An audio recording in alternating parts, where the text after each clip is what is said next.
सभी मानव धार्मिक है, सभी मानव परस्पर अर्पित है, सभी मानव एक दूसरे से संबंधित है और सभी मानव एक दूसरे को समर्पित है।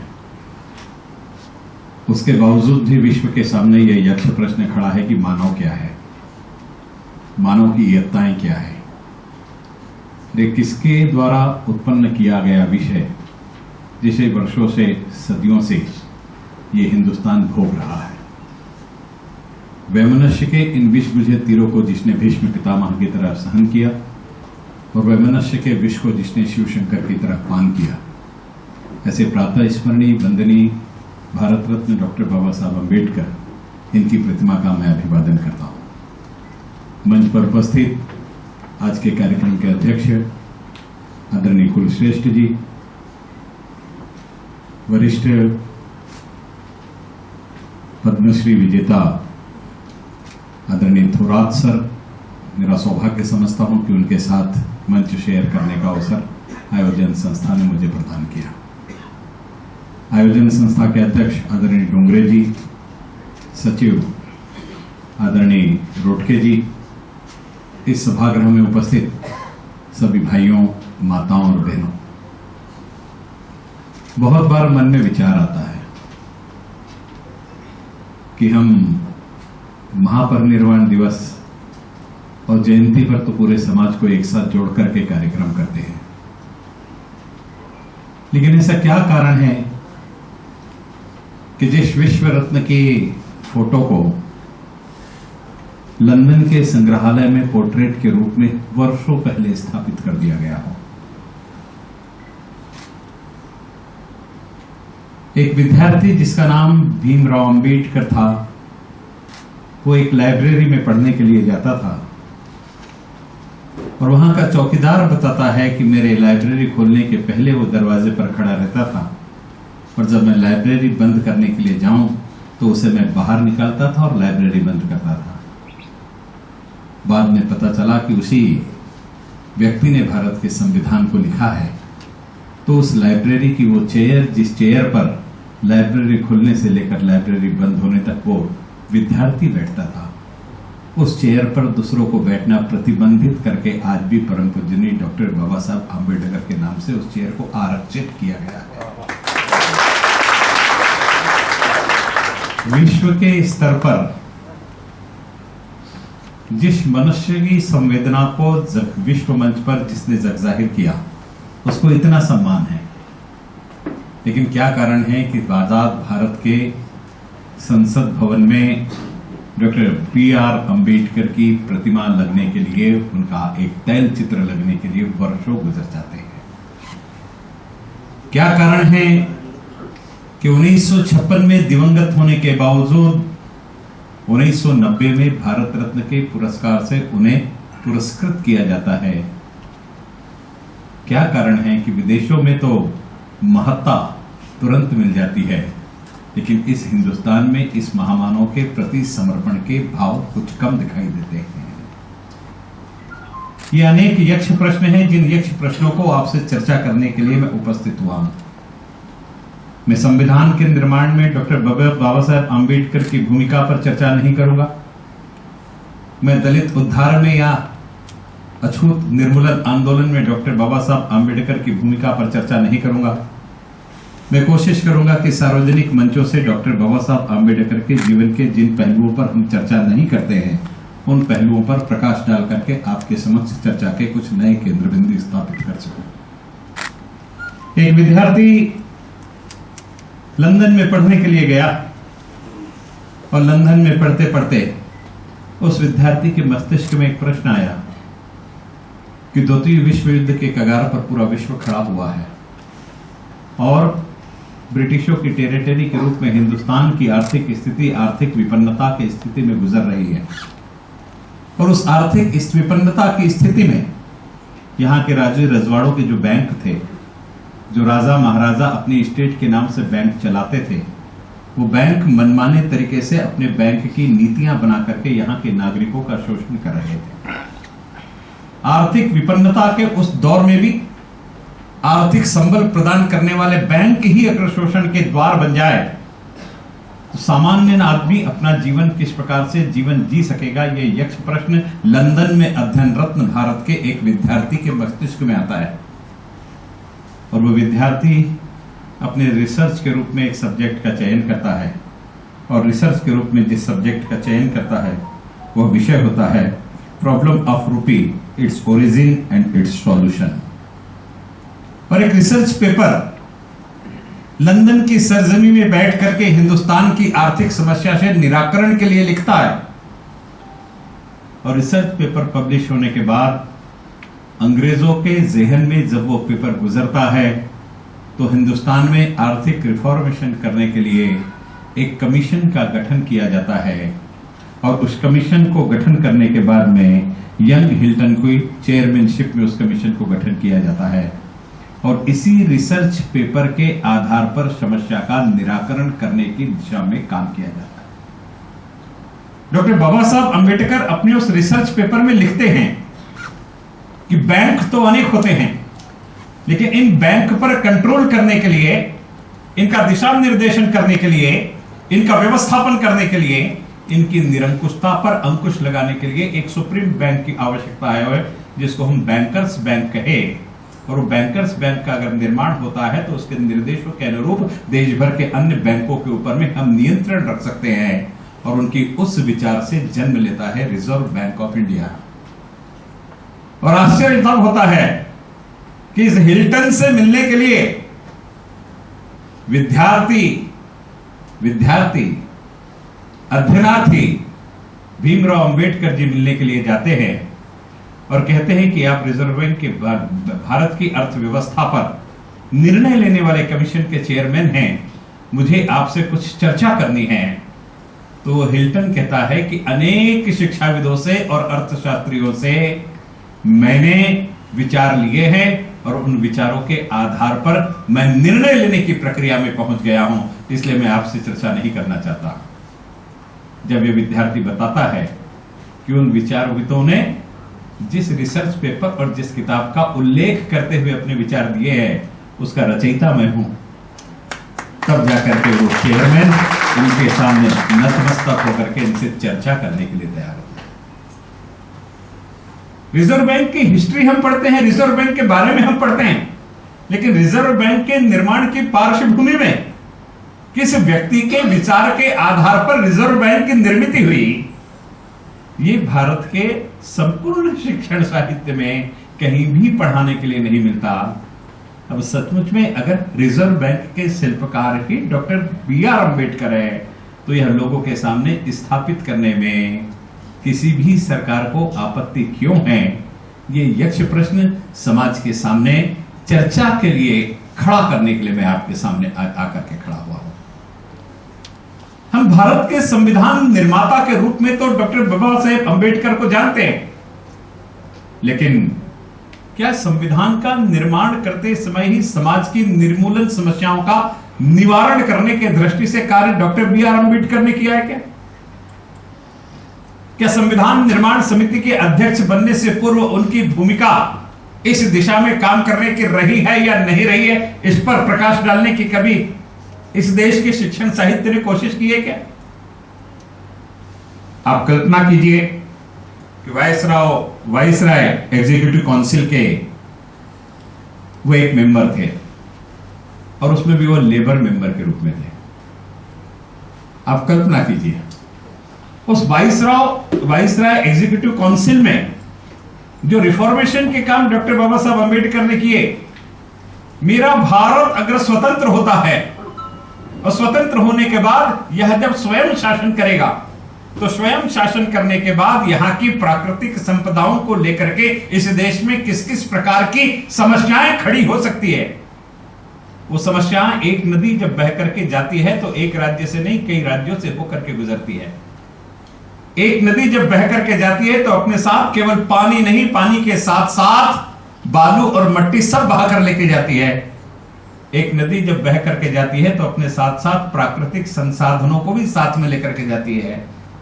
तो इस नदी के बहाव के साथ साथ इसके बहने वाले जल पर किसका कितना अधिकार होगा, उस प्राकृतिक संसाधनों पर किसका कितना अधिकार होगा, इसका निर्धारण करने के लिए कोई समस्या, कोई टीम नहीं थी, कोई कानून नहीं था, कोई नियम नहीं थे। वाटर सिस्टम को लेकर के वाटर मैनेजमेंट कैसा होना चाहिए, वाटर मैनेजमेंट के साथ साथ वाटर डिस्ट्रीब्यूशन कैसा होना चाहिए, और वाटर डिस्ट्रीब्यूशन को लेकर के अगर कोई समस्या खड़ी हो जाए तो उसको निपटारा करने के लिए ट्रिब्यूनल कैसा होना चाहिए, और ट्रिब्यूनल के सामने अगर चर्चा आ जाए तो उसका निराकरण करने के लिए कानून कैसे होने चाहिए, ये सारे निर्माण करने का काम 1937 में 1937 में उस एडवाइजरी काउंसिल के सदस्य के रूप में परम पूज्य डॉक्टर बाबा साहब आम्बेडकर ने रच करके रख दिया। इतना ही नहीं, आज हम जिन बातों की चर्चा करते हैं कि वाटरवेज कैसे होने चाहिए, पानी की बर्बादी रोकने के लिए नदियों को जोड़ करके पानी का संचालन हम सूखे इलाके तक कैसे पहुंचा सके, ये नियोजन, नेविगेशन, वाटरवेज के साथ नेविगेशन, ये सारी चीजों का निर्माण 1937 में जिन्होंने लिख करके समाज के सामने प्रतिपादित किया, उस महामानव का नाम डॉक्टर भीमराव अंबेडकर है। ये कहने में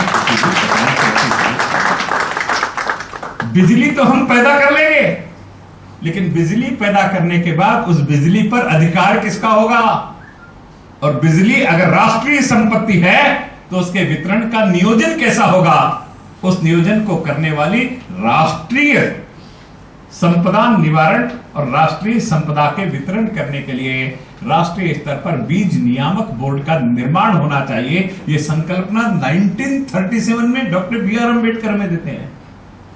आज हम बिजली को लेकर के झगड़ा करते हैं, हर चौथे दिन हम अखबार में पढ़ते हैं कावेरी जल विवाद, कृष्णा जल विवाद।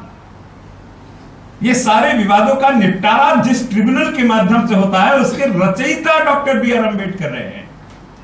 आप कल्पना कीजिए कि जिस व्यक्ति के साथ संपूर्ण जीवन भर शोषण शोषण शोषण शब्द जुड़ा हुआ हो, वो व्यक्ति इतने विपरीत वातावरण से शिक्षण प्राप्त करने के बावजूद, शोषित होने के बावजूद, मैं जिस भूमि पर पैदा हुआ हूं उस भूमि को क्या दे सकता हूं, इस विचारधारा से अंगीकृत और अभिभूत होकर के काम करता है।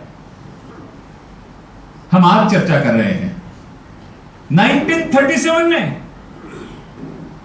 काम करने वाली कामकाजी महिलाओं को मैटरनिटी लीव मिलनी चाहिए।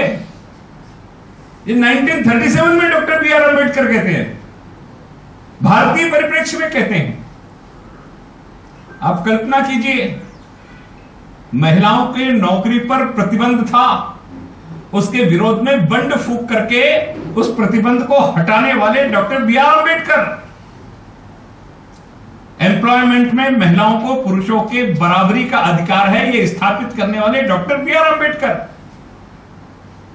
समान काम और समान वेतन, अगर एक महिला और एक पुरुष दोनों एक साथ काम कर रहे हैं तो महिला का अलग वेतन और पुरुष का अलग वेतन नहीं होगा, दोनों का वेजेस एक जैसा होगा। यह निर्धारण करने का काम डॉक्टर बी आर अम्बेडकर करते हैं। काम करने वाला व्यक्ति आपका बंधुआ मजदूर नहीं है।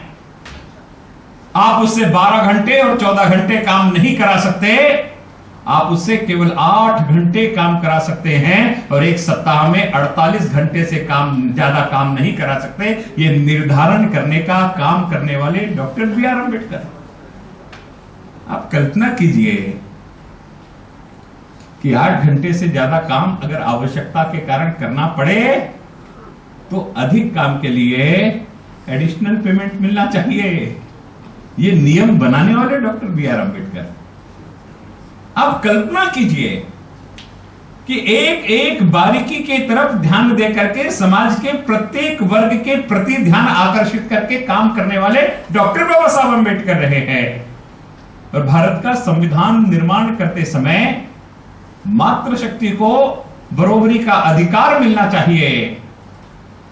इस दृष्टि से महिलाओं को मतदान का अधिकार प्रदान करने का काम डॉक्टर बी आर अम्बेडकर के कारण हुआ। इतना ही नहीं, हिंदू कोड बिल ला करके संपत्ति में महिलाओं का समान अधिकार और महिलाओं को दत्तक लेने का अधिकार, यह सारा प्रदान अगर किसी ने किया तो डॉक्टर बी आर अम्बेडकर ने किया। मैं आपको बताना चाहता हूं कि जब देश में डॉक्टर B.R. अम्बेडकर न्याय मंत्री के रूप में काम कर रहे थे और 1951 में संसद में इन सारे विषयों को लेकर के चर्चा हुई और चर्चा होने के बाद इस देश के बड़े बड़े लोग हिंदू कोड बिल के विरोध में थे। मैं अगर नाम लेना चाहूं तो उसमें डॉक्टर राजेंद्र प्रसाद विरोध में थे, सरदार वल्लभ भाई पटेल विरोध में थे और इनके विरोध के कारण हिंदू कोड बिल पास नहीं हो सका। अपने मंत्री पद से इस्तीफा देने का काम डॉक्टर B.R. अम्बेडकर जी ने किया कि अगर मेरे विचारों की स्वीकृति नहीं है और विचार किसी वर्ग विशिष्ट के लिए ना हो करके इस राष्ट्र के लिए है तो ऐसी संस्था में मैं बैठना भी उचित नहीं समझता, मैं अपने पद से रेजिग्नेशन देता हूं। यह निर्णय लेने वाले डॉक्टर B.R. अम्बेडकर। यह बात अलग है कि सरदार पटेल के इंतकाल के बाद पंडित जवाहरलाल नेहरू ने हिंदू कोड बिल को स्वीकृत किया और उस हिंदू कोड बिल के निर्माण होने के कारण आज हिंदू समाज की महिलाओं को जो अधिकार अपने पैतृक संपत्ति में मिले हैं उसका एकमात्र कारण अगर कोई है तो डॉक्टर B.R. अम्बेडकर है, कहने में कोई भी अतिशयोक्ति नहीं। हिंदू कोड बिल आने के बाद आपके मन में प्रश्न उठेगा कि उन्होंने धर्म के आधार पर कोड बिल क्यों बनाया? वे तो सर्व समावेशकता वाले व्यक्ति थे। उसका मूल कारण यह है कि कहीं ना कहीं पंडित जवाहरलाल नेहरू के मन में इस्लाम के कानून को इस्लाम के अनुरूप बनाने की संकल्पना थी, इसलिए एक ही कानून के आधार पर दोनों नहीं चल सकते थे, इसलिए वह कानून उन्हें बनाना उनकी मजबूरी थी। मूल रूप से डॉक्टर बाबा साहब अम्बेडकर जी ये कॉमन सिविल कोड के पक्षधर थे, कॉमन सिविल कोड के विरोधी नहीं थे। वो एक देश के लिए एक कानून होना चाहिए इस विचार के प्रतिपादक थे। लिखित रूप में कहीं भी यह देखने के लिए नहीं मिलता कि डॉक्टर बाबा साहब अम्बेडकर ने कॉमन सिविल कोड ही बनना चाहिए इस प्रकार का वक्तव्य दिया हो। लेकिन चेयरमैनशिप वो जिस समिति की कर रहे थे, संविधान निर्माण करने वाली समिति की, उस समिति के चेयरमैनशिप करते समय कॉमन सिविल कोड होना चाहिए या नहीं होना चाहिए इस विषय को लेकर के दो मत तैयार हो गए। एक मत ऐसा था जो कहता था कि कॉमन सिविल कोड होना चाहिए और दूसरा मत ऐसा था कि जो कहता था कॉमन सिविल कोड नहीं होना चाहिए। ऐसी स्थिति में चेयरमैन की हैसियत से उस पर वोटिंग करने का निर्णय डॉक्टर बाबा साहब अम्बेडकर जी ने लिया। अब सीधा सा विषय है कॉमन सिविल कोड होना चाहिए या कॉमन सिविल कोड नहीं होना चाहिए, इस पर वोटिंग लेना है तो हाँ या नहीं में ही वोटिंग ली जाती है। लेकिन डॉक्टर B.R. अम्बेडकर जी ने हाँ या नहीं में वोटिंग नहीं ली। उन्होंने वोटिंग के लिए जो प्रश्न तैयार किया वो प्रश्न ऐसा था कि कॉमन सिविल कोड आज लागू होना चाहिए या कॉमन सिविल कोड 10 साल के बाद लागू होना चाहिए। अर्थात उनकी मूल विचारधारा यह थी कि कॉमन सिविल कोड तो लागू होना चाहिए, आज पराजित हो गया तो भी 10 साल के बाद तो लागू हो जाना चाहिए। उस पर उन्होंने वोटिंग ली और 5 और 6 इस मताधिक्य से एक वोट से कॉमन सिविल कोड नहीं होना चाहिए, इस प्रकार का निर्णय लिया गया। अगर सचमुच में चेयरमैन के रूप में डॉक्टर बाबा साहब अम्बेडकर जी ने अपने मतदान का उपयोग किया होता तो यह 6-6 से बराबरी पर हो जाता। अब कल्पना कीजिए कि समाज ने मुझे क्या दिया, इसकी अपेक्षा ना करते हुए समाज को मुझे क्या देना है, इस अवधारणा से अपना संपूर्ण जीवन जीने का काम डॉक्टर बाबा साहब अम्बेडकर जी ने किया। और उसकी प्रतिश्रुति और फलश्रुति है कि हिंदुस्तान उनके द्वारा किए गए कामों के आधार पर आज विश्व में इन तरक्की के नए नए सोपानों को स्थापित करने की कोशिश कर रहा है। किसी भी इमारत को बनाना है तो इमारत को बनाने के लिए सबसे पहले उसकी मजबूती इस आधार पर निर्धारित होती है कि उसकी नींव कितनी मजबूत है। अब नींव कितनी मजबूत है, इसके साथ साथ जैसे ही प्लिंथ के ऊपर काम बढ़ता है तो ऊपर में स्लैब डालना पड़ेगा।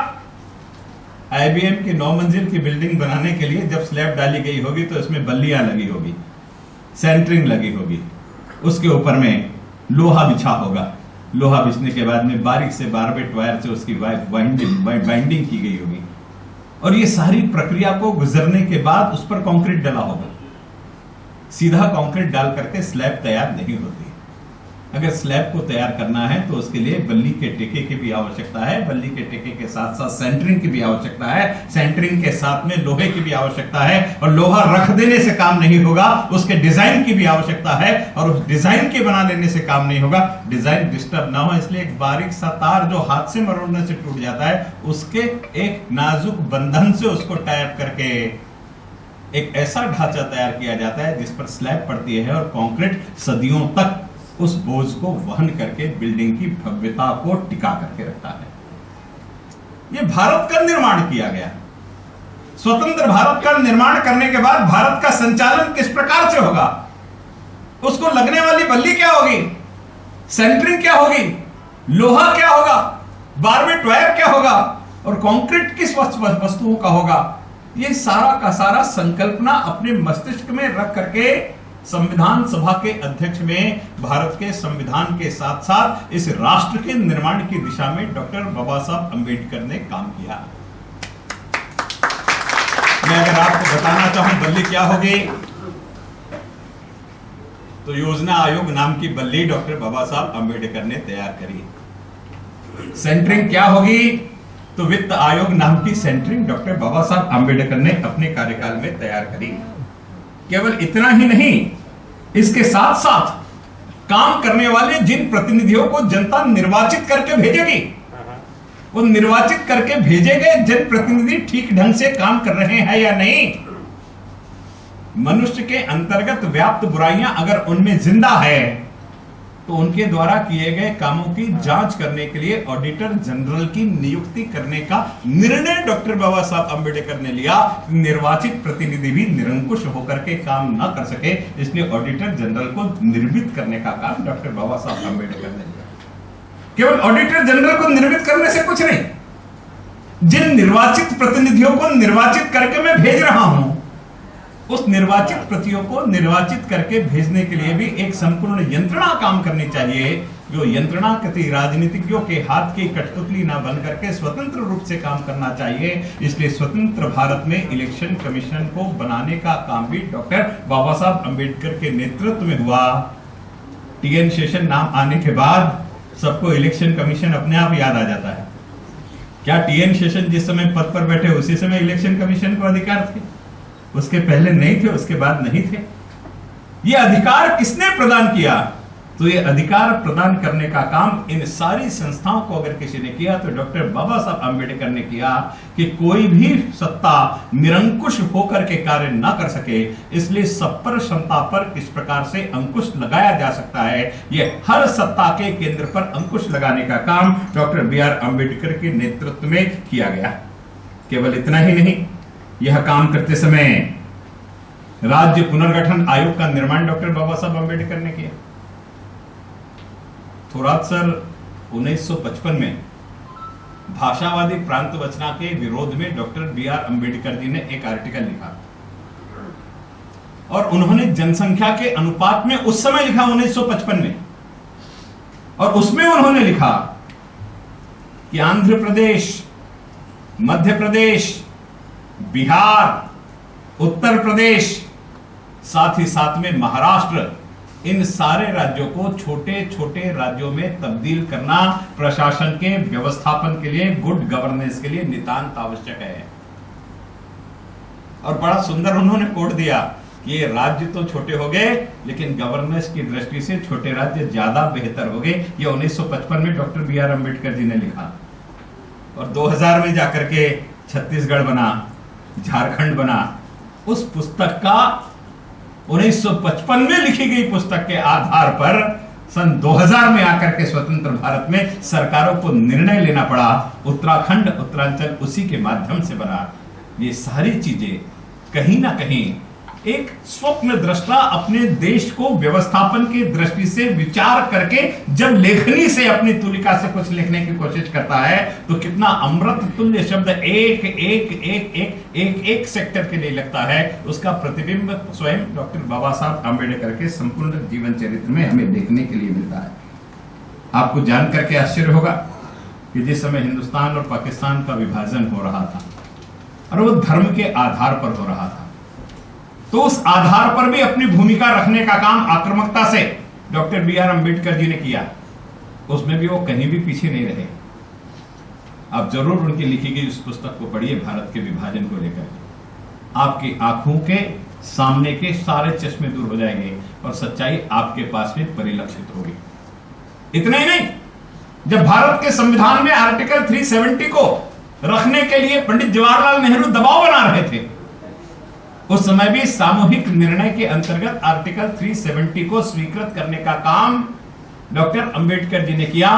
अन्यथा व्यक्तिगत तौर पर उन्होंने 370 का विरोध किया और शेख अब्दुल्ला को व्यक्तिगत तौर पर बुला करके उन्होंने कहा कि अगर सारे के सारे संसाधन हिंदुस्तान के रहेंगे, भोजन हमारा लोगे, प्रशासन हमारा लोगे और स्वतंत्रता अपनी चाहोगे, तो यह संभव नहीं है, यह नहीं होना चाहिए। ये स्पष्ट रूप से शेख अब्दुल्ला को बुला करके डॉक्टर अंबेडकर जी ने किया। लेकिन उसके बावजूद पंडित जवाहरलाल नेहरू के आग्रह के आधार पर 370 को संविधान में सम्मिलित करने का काम doctor B R Ambedkar ji को करना पड़ा। भारत की सार्वजनिक स्वच्छता अच्छी होनी चाहिए, भारत का सार्वजनिक स्वास्थ्य अच्छा होना चाहिए। इस विषय को लेकर भी नियोजन doctor B R Ambedkar ji ने किया और सार्वजनिक स्वास्थ्य को काम करने वाला जो स्वास्थ्य सेवक है उसकी भी रक्षा होनी चाहिए। इसलिए दिल्ली म्युनिसिपल कॉर्पोरेशन में 31 जुलाई को एक स्वास्थ्य सेवक स्वास्थ्य सेवा देते देते गिडर की जहरीली गैसों में मृत्यु को प्राप्त हो गया, शहीद हो गया।